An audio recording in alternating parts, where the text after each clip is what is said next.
Shalom and blessings. This is Yahu Hanan doing a little short exposition or teaching on what the mark of the beast is. And Isaiah, I think it's 46, 9 through 10, talks about how Elohim declares the end from the beginning. So the end being the revelation and the beginning being the Torah, the two scrolls, one at the beginning of the Bible and the other at the end. We need the beginning to understand it. For example, about the mark of the beast. The same prophet who revealed that God declares the end from the beginning, Yeshayahu or Isaiah, in chapter 14, verse 14, one of Satan's claims is that he will be like the Most High. And like is similar to. And so the mark of the beast, I believe, is simply a counterfeit of the Almighty's original mark. And so in Revelation, you in the end, you won't be able to buy or sell unless you have the mark of the beast, the name of the beast, or the number of his name. And that mark is in your right hand or in your forehead. So that it begs the question, then where is the original of Elohim, that Satan is being like the Most High to get all in his net of deception? So let's find it. It's right here in Exodus. Very simple. And it's starting in verse 6. 7 days thou shalt eat unleavened bread, and in the seventh day shall be a feast to Yahuwah. Unleavened bread shall be eaten 7 days, and there shall no leavened bread be seen with thee, neither shall there be leaven seen with thee in all thy quarters. And thou shalt show thy son in that day, saying, This is done because of that which Yahuwah did unto me when I came forth out of Egypt. And it shall be for a sign unto thee upon thine hand, and for a memorial between thine eyes, that Yahuwah's Torah, or law, may be in thy mouth. For with a strong hand hath Yahuwah brought thee out of Egypt. Thou shalt therefore keep this ordinance in his season from year to year. So, verse 9, and it shall be for a sign unto thee upon thine hand, and for a memorial between thine eyes. So, that's the original right there. Connected with that original, if you start in verse 1, you'll see all of a sudden you'll see this interesting phrase, 7 days, seventh day, 7 days. And in the midst of that, you have his name, Yod-He-Vav-He. Right after that, in verse 9, is his original sign or mark upon your hand and between your eyes, which is your forehead. Okay, we need to study the scriptures. Sometimes it's like detective work, and if we don't prayerfully study the original, we could fall for fool's gold and be deceived. So, Father, open our eyes that we may behold wondrous things out of your Torah, in the name of Yeshua. Okay, that phrase, 7th day, 7th day, 7th day, I believe that's the number code that the 666 is a counterfeit of. A second witness of that is in Genesis. So by studying the original, you recognize counterfeits. You don't have to study all the different theories, and we need to go to chapter 2. And all of a sudden, you'll see the number 7 here, out of the blue, first time in the Bible, 3 times within the phrase 7th day, 7th day, 7th day. Let's see it here. Genesis 2, verse 1, Thus the heavens and the earth were finished, and all the host of them. And on the 7th day, Elohim ended his work which he had made, and he rested on the 7th day. That word is Shabbat. He Shabbat on the 7th day. Sabbath on the 7th day. That's the literal Hebrew word behind rested. From all his work which he had made, and Elohim blessed the 7th day, and sanctified it. Kadosh it in Hebrew. Set it apart, marked it. Mark your calendar. It's one of the meanings of the word set something apart. Because that, something sanctified is something distinct and set apart. So in a way it's marked. Because that in it he had rested from all his work which Elohim created and made. These are the generations of the heavens and of the earth when they were created in the day that Yahuwah Elohim made the earth and the heavens.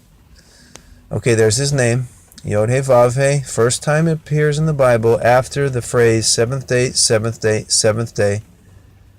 Now, if you go to Exodus 31:13, you'll notice that the Sabbath is his sign, which is the Hebrew word ot, and ot can equally be translated as mark. Well, I got us back to Exodus 13. But well, since we're there, let's refresh ourselves. All of a sudden, boom, you have the phrase 7 days, seventh day, 7 days, in verse 6 and 7 of Exodus 13. And his name appears there, along with his mark on his hand and forehead. So,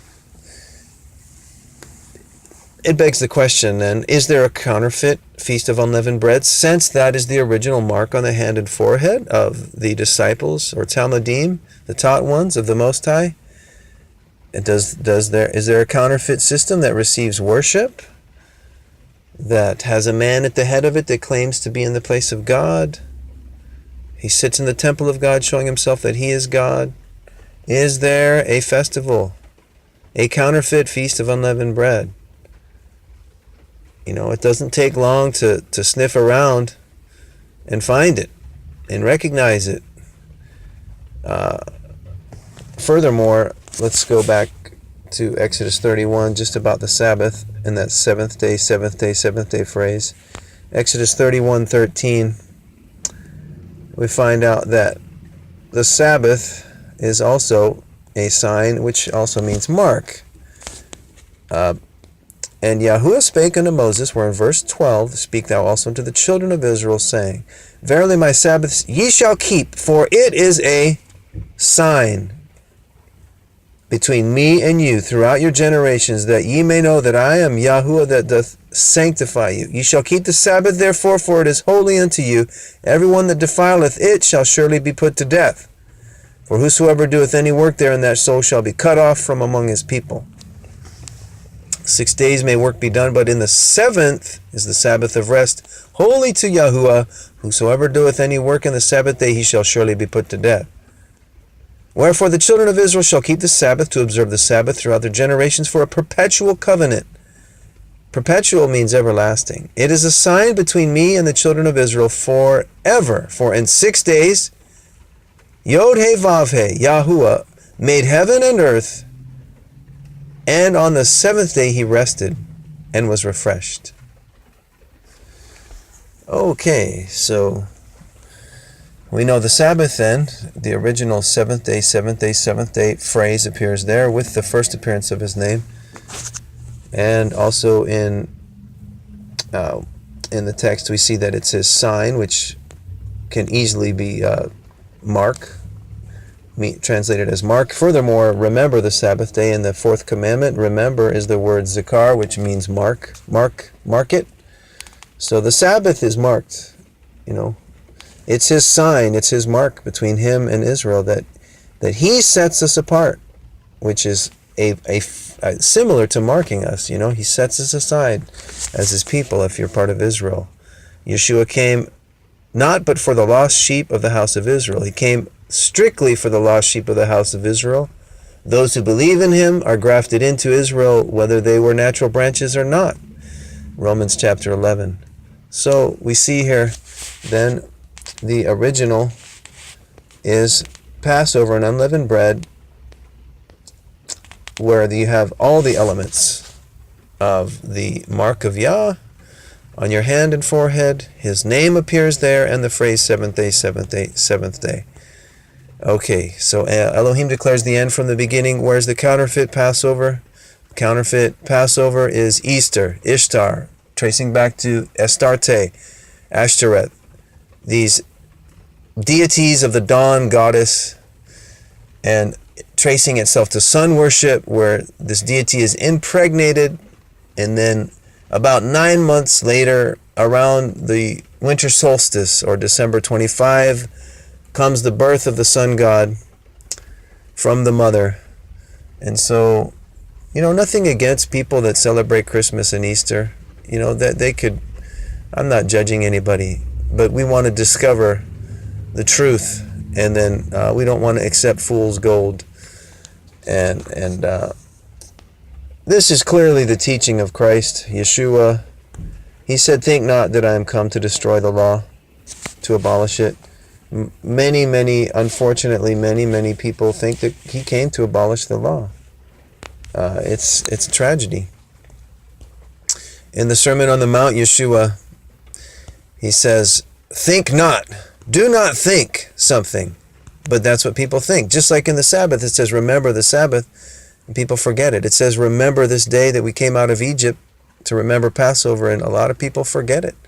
So Yeshua, Matthew 5:17, he says, "Think not that I am come to destroy the Torah or the prophets. I am not come to destroy, but to fulfill. For verily I say unto you, till heaven and earth pass, one jot or one tittle shall in no wise pass from the law, till all be fulfilled. Whosoever therefore shall break one of these least commandments, and shall teach men so, he shall be called the least in the kingdom of heaven." Now think about it. One of the least commandments. You could say, well, what? It just sounds ridiculous. Why am I going to get the yeast out of my house and have no leaven in my quarters for 7 days? I'm under grace. I don't need to do that.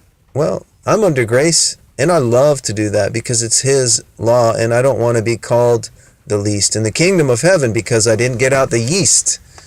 I don't want to be called the least because I failed to get out the yeast. And he says, "But whosoever shall do and teach them, the same shall be called great," gadol, great in the kingdom of heaven. So I want to be called great in the kingdom of heaven. Doesn't mean I'll be called great here. I may not get the praise of men here. That's fine. I want my reputation, I want that to be great in heaven, don't you? I hope so. And he says, "For I say unto you that except your righteousness shall exceed the righteousness of the scribes and Pharisees, ye shall in no case enter into the kingdom of heaven." Now the scribes write the scriptures. They are familiar with it. They know how many times a word appears. They know that the name Yod-He appears 49 times in the Tanakh, in what Christians call the Old Testament. Did you know that? 49 times exactly. Yod-He. When we say hallelujah, we're saying hallelujah, Yod-He. That's the first two names of the name of God, or it's a short form of His name, appears 49 times exactly. So the name of the beast is just a counterfeit of that. It's layers of 6, 111 times, adding up to 666. So when we count the number of the beast, we need to remember to count the number of Elohim's name. And I found it was the short form, exactly 49 times. And that is the revealing of the mystery in Revelation. It's not a mystery, it's been revealed. So we study the two together, and we see the truth. So Yahuwah bless you, and may you rejoice over the word of Elohim as one who rejoices over great spoil. Feel free to visit my website, andyrising.com, ANDYRISING, like the sun.com. I got a book, Exodus Revelation Code, that will put like a jetpack in your walk. If you're not that excited about the word, you start to see these things like we just talked about now. It's very simple. It's not hard to understand. His word is near us, even in our hearts, to do it. That is the word of faith. Yeshua, He's the word. Hallelujah. Shalom.